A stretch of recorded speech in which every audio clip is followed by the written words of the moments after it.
Ganda naman.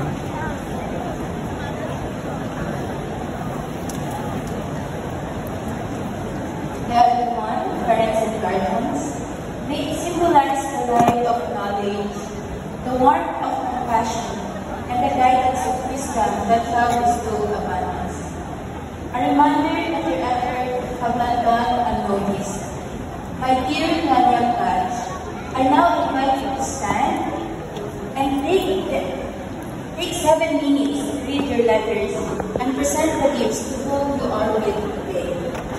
They serve as tangible reminders of a boundless gratitude and love that we hold for each of you, our guiding lights.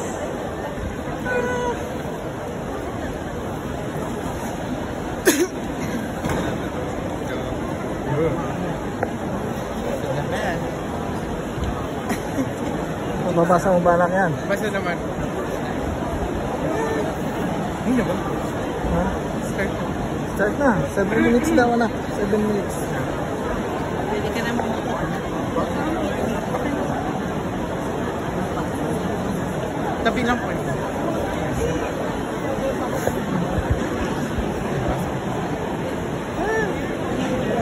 "11 years ago." Ang tagal na. Tagal na. Sige. 11 years ago, I started my collegiate journey here in AUP.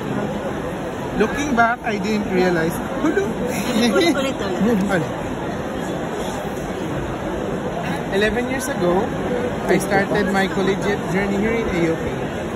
Looking back, I didn't realize and expect that I would finish this long, but as they say, in God's perfect time.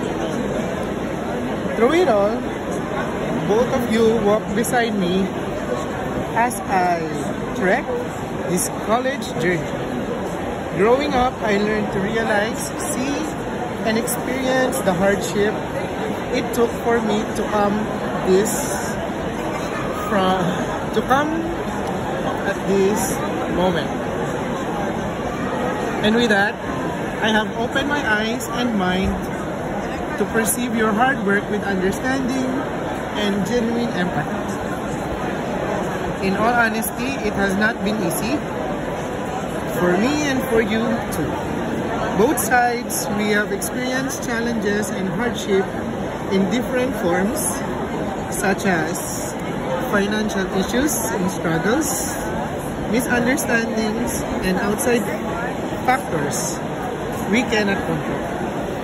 But in every encounter, Daddy always reminds us, especially me, to pray.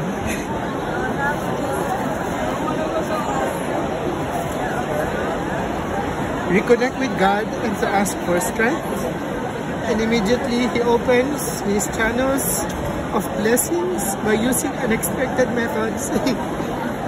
But blessings nonetheless. Mommy and Daddy, we made it. Team effort. Man. We finished.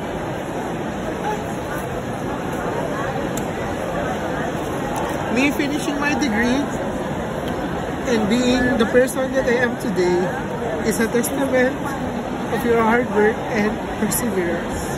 I love you both empathically and genuinely.